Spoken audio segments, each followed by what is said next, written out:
All right, ladies and gentlemen, welcome back to the Dog Dish. It's another week. It's another episode. The footy is only 2 weeks away, at least the trials and the All-Star games begin it's Wednesday today. So yeah, just over 2 weeks. No, just over a week, I think.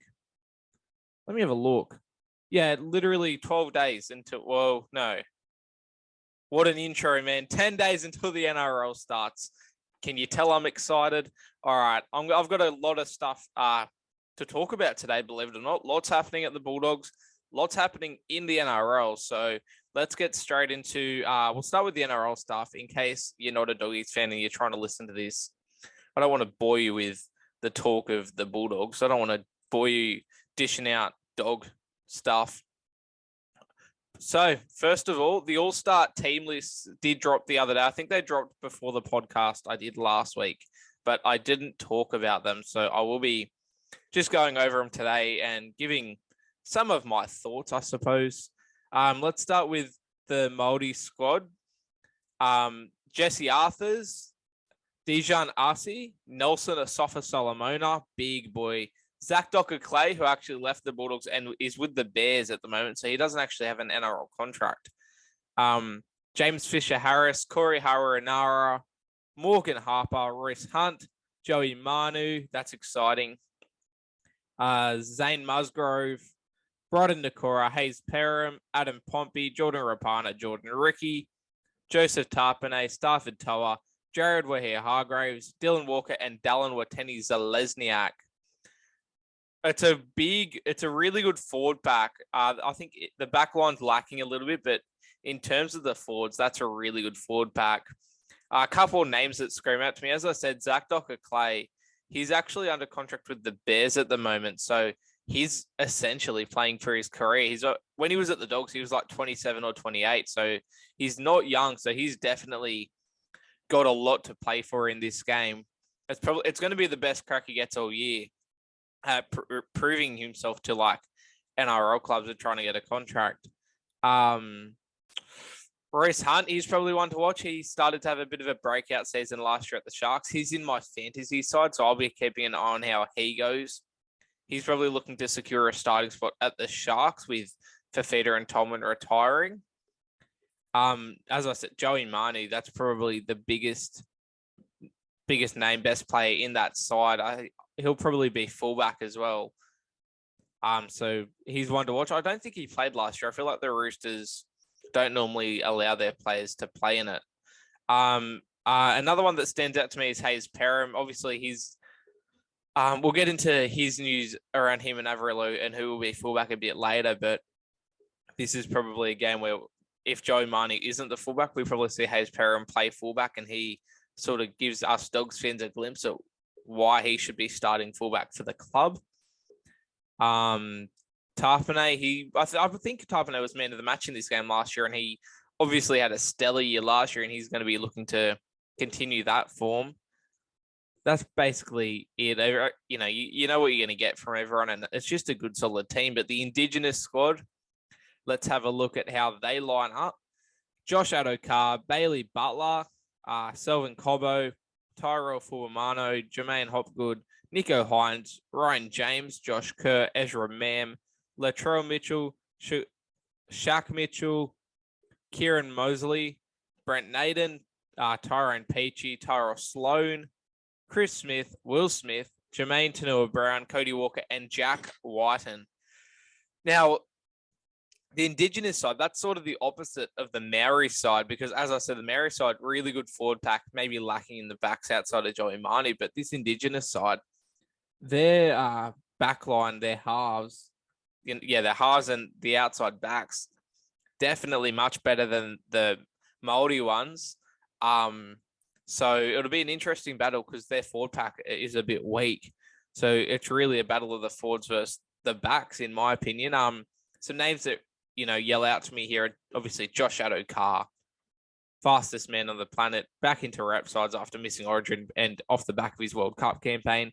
Selvin Cobbo, he's been in the headlines recently. He'll be looking to play a bit of footy and just get his name into the headlines for the right reasons. I think he's looking to push into centre soon too. So he might get a run at centre in this game. Jermaine Hopgood, he's one to watch. He's gone from Panthers to the Eels. He's in my fantasy side, and I'm tipping him for a breakout season this year. I think he's looking to play lock at the Eels, so he might get a run at lock in this game. Nico Hines, obviously coming off the Dally M. He was the Dally M Player of the Year. He played 5/8 in this game last year. But you'd assume, obviously with Walker there as well, you'd assume he is now halfback in this team. Ryan James, he's just a bloke that's just a battler in the NRL. I think he's still at the Broncos. Maybe, I'm pretty sure he's at the Broncos. I'm not entirely sure though, but he's just a battler, man. Ezra Mam looking to show Kevy Walters that he's the right man for the halves job. Latrell Mitchell, you'd assume he gets a run at fullback. He's going to kill it in this game. Like, you talk about passion. He loves his culture, and he'll put on a show here, especially playing with his brother. I don't remember if he played in this game last year. Brent Naden, I think it's out of him and Cobbo for wing. So I think it'll be Latrell fullback with Adokar one wing and Jack White in one center. And so then it'll be Naden, either Naden, Sloan, and Cobbo will be the other center wing pair. So I wonder how that will go. You got PG there as well. But that's about it. Cody Walker, he's obviously assistant coach, I think, of this side. And I think he's captain and assistant coach, sort of beginning his path into coaching. So that's something to watch as well. That's exciting times for Cody Walker. But that's the all-star teams. I'll give an early prediction if you'd like. You don't have to beg me to give an early prediction. Just based off the teams and what I imagine the lineups will look like. You're the Māori forward pack and the Indigenous backs. I'm gonna go the Indigenous boys to get the job done, because I think their halves will get them over the line. If you look at the Māori team, like, who are the halves sort of going to be? Like, you may have to play Joey Manu at 5'8" just because of a lack of halves. Obviously, Dylan Walker's there. He's only a bench. Like, he's one of the best 14s in the game, but does he start in the halves? Zach Docker-Clay probably is either half or hooker. Like, when you look at their spine, outside of Joey Manu, it's a bit concerning. Like, it's very concerning. So let's have a look. You got Walker, like these. I'm just going to name everyone that can play in the spine. You got Dylan Walker, Hayes Perham, Joey Manu, Zach Docker-Clay. I think that's it. I might be missing one or two. But if you're fitting Dylan Walker, Hayes Perham, Manu, and Zach Docker-Clay into the spine, it's going to be Zach Docker-Clay at hooker, who doesn't have an NRL contract. You got Dylan Walker at halfback, who comes off the bench for the Warriors. You got Joey Manu at 5'8". He's a center normally. I'm not saying he'll be good at 5'8", but like that's not his position. And then Hayes Perham at fullback, who has just joined the Bulldogs on a small contract and hasn't played that much NRL to my knowledge. So that's not a good spine. And it's a good forward pack, but I don't know if the forward pack can save that spine. And that's why I'm going to be tipping the Indigenous All-Stars to win. Maybe not by heaps, but at the same time, if they win by heaps, it wouldn't surprise me. You look at this spine, you'd assume Latrell at fullback with Cody Walker and Nico Hines in the halves. Who would their hooker be? Would Will Smith play hooker or Peachy? It'd probably be Will Smith or Peachy at hooker. Like, obviously, the hooker isn't strong, but then like Hines and Walker in the halves is just next level. And then Latrell Mitchell as well. I don't see a world in which they lose to the Māori side. In terms of spines, it's a much, much better spine. Let's move on from one all-star match to the other. The Sportshed TV charity match is approaching. It is in as I said, it's a Wednesday, so I'm very confused in timestamps. It's in 3.5 weeks, we'll call it. I haven't spoken at length on the podcast about the Sportshed TV charity match, but if you want to buy your tickets and come watch, I'm playing. There's blokes like Jason David, John Bernard. I think Olin Tekkers was meant to play, but he did his ACL, so I don't know if he's still playing. Hectic Fred, Jordan Simi, heaps of blokes heaps of big names in the Sportshed TV charity match. In fact, I will go over the team lists. And yeah, but basically, I'm just saying, if you want to go, it's at Lidcombe Oval on Saturday, the 25th. Let's have a look. Yeah, Saturday, the 25th of February. It's a 4 p.m. kickoff for the main game, but there's 2 games of footy beforehand. There's going to be heaps of entertainment, heaps of giveaways. It's $10 a ticket. You can buy your tickets at the gate, so don't miss the Sportshed TV charity match. Let's have a look at the team lists. So my team is the Mark Hughes Foundation team. Obviously, it being a charity match, all the monies are being raised for charity, and therefore each team is named after one of the 2 charities that the money is being donated to. As I said, my team is the Mark Hughes Foundation. We got Kylan Kennedy at fullback, Nick Stav on one wing with Adrian from Sportshed TV on the other wing. Norman, also of Sportshed TV fame, is one centre with Trademark Sports named at the other centre. I just note this team lineup could change.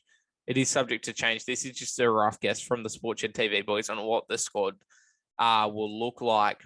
In the halves, we got Nick Carews and John Carews, the brothers. Obviously, John Bernard, famous for his TikTok COVID predictions, and he's just a funny bloke. He's got probably the most NRL experience in the charity match. He didn't play NRL, but he's like been in systems and stuff, which is it's promising, definitely promising. Like I don't want to be playing against him.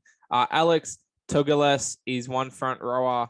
I definitely pronounced your name wrong. Sorry, bro. Ted Aesthetics is the other one with Moe Dewari at hooker. Sportshed TV Josh is at one second row with Blake Ross at the other second row. It's ironic that all the Sportshed TV boys ended up on one side, and they've put themselves up against one of the biggest forward packs in rugby league history. So that's interesting. What's new in Newcastle? Obviously, that's Dan Nielsen. He's a gun. He's a dribbler. Shout out to Hello Sport. He is a dribbler. He's played in the Curry knockout as well. He's the lock. And then the bench, they're calling it one of the biggest benches in rugby league history in terms of size, in terms of weight. You got Emilio Savage, Zane Potter, Adam, let me find his name because you'd actually know who he is. Adam DeNigris, and what's new in Newcastle, but the Campbell host of that podcast on the bench. It's just a stacked bench, definitely all forwards, big height, big weight. I don't see a world in which this team loses the charity match. I don't see a world in which my team loses the charity match. So let's have a look at the Ronald McDonald lineup. They got there's a lot of blokes of Lebanese descent on this team. Let me tell you that for free. You got Mahmoud Ismail at fullback with Castro and Jimmy from Cast Patrol on the wings. Haiti and Moses Ismail are the centers. Shaq TV and Jason David are the halves, with Blake Darlow and Mick from Cast Patrol at front row, with Adrian from Cast Patrol at hooker.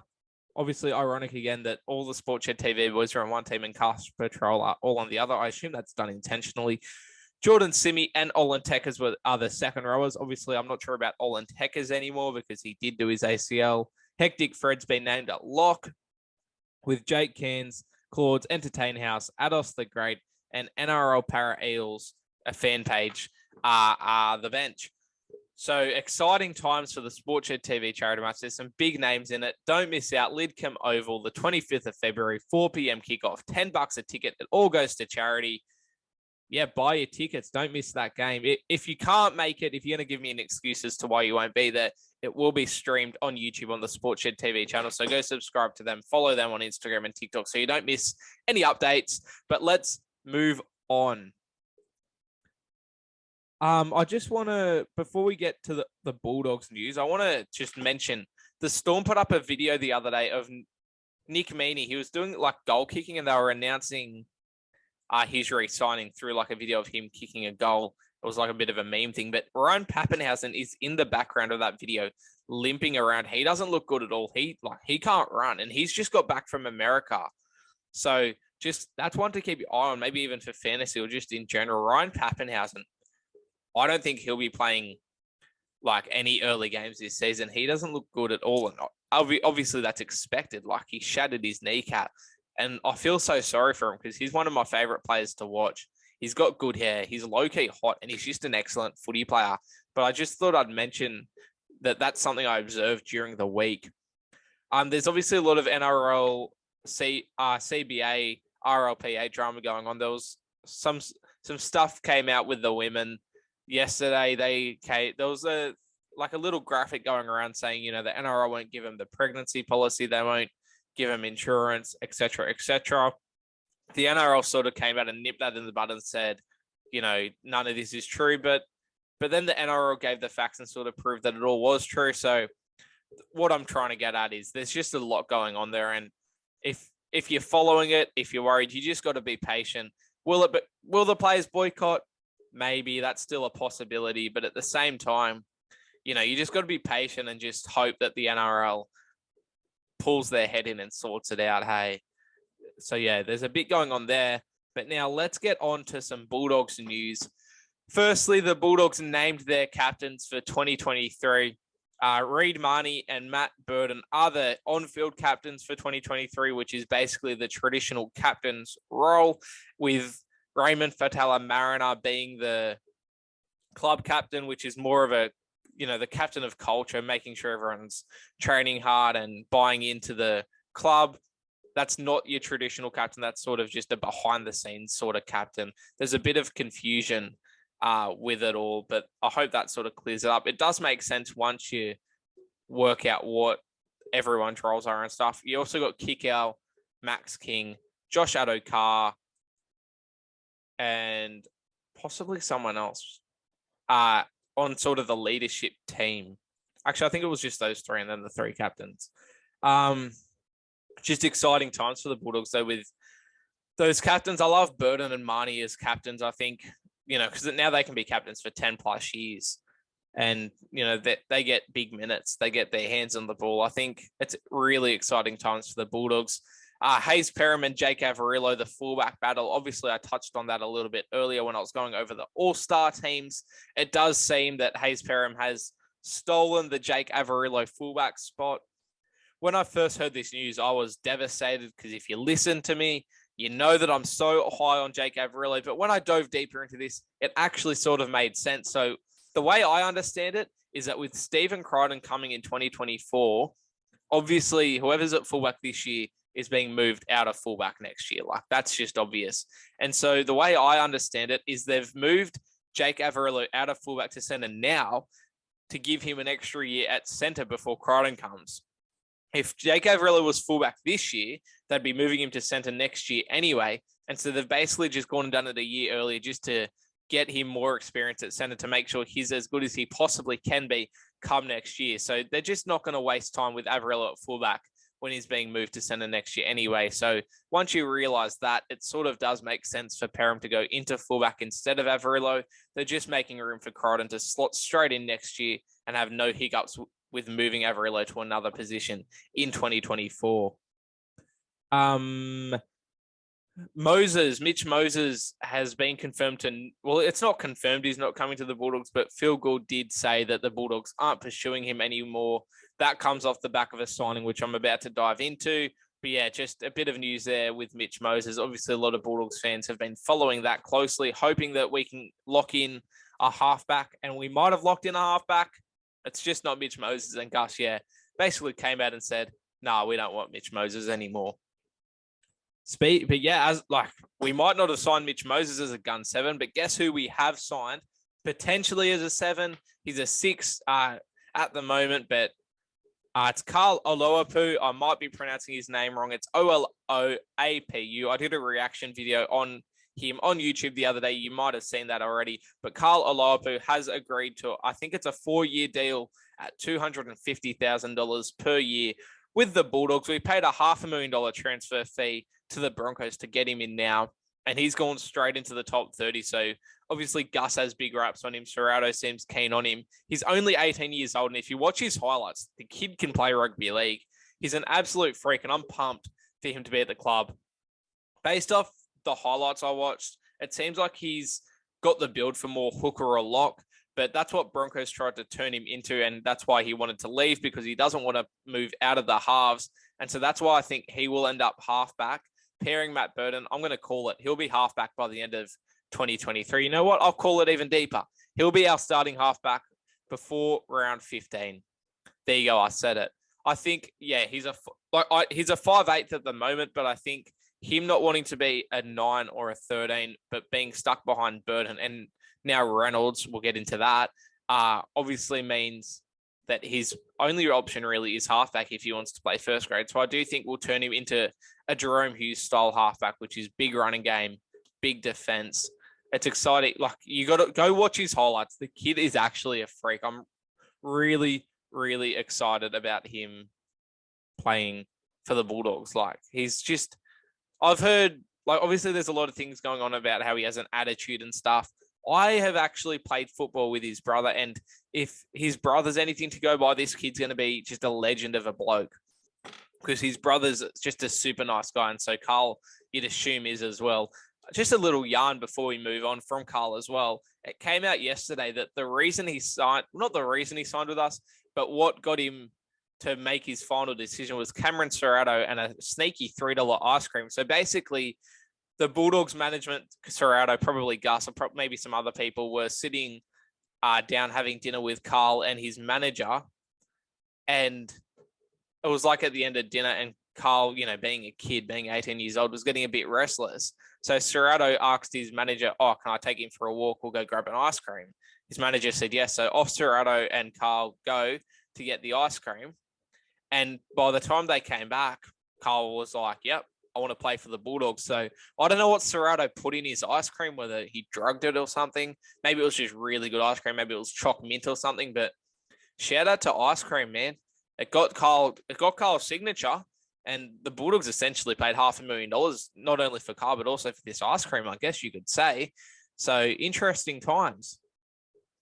Last but not least, we'll wrap this up, but I did mention Josh Reynolds earlier, and I'm very pleased to announce this on the podcast. Obviously, this isn't exclusive to the podcast or anything, but I'm just so happy to be able to tell you guys, if you haven't heard already, Josh Reynolds has signed a top 30 contract and will be playing first grade for the Bulldogs at some stage in 2023. It's confirmed. He has officially moved from his training trial to a top 30 contract. It doesn't mean he'll be in the top 17 come round one, but he will definitely be playing 2023 rugby league football with the Bulldogs. It's exciting times. The Prince is home. Let's wrap the podcast there. You can sit there and you can think about that. I won't dive too deep because I'll probably get emotional and cry. This has been the Dog Dish. Thanks for listening. Adios.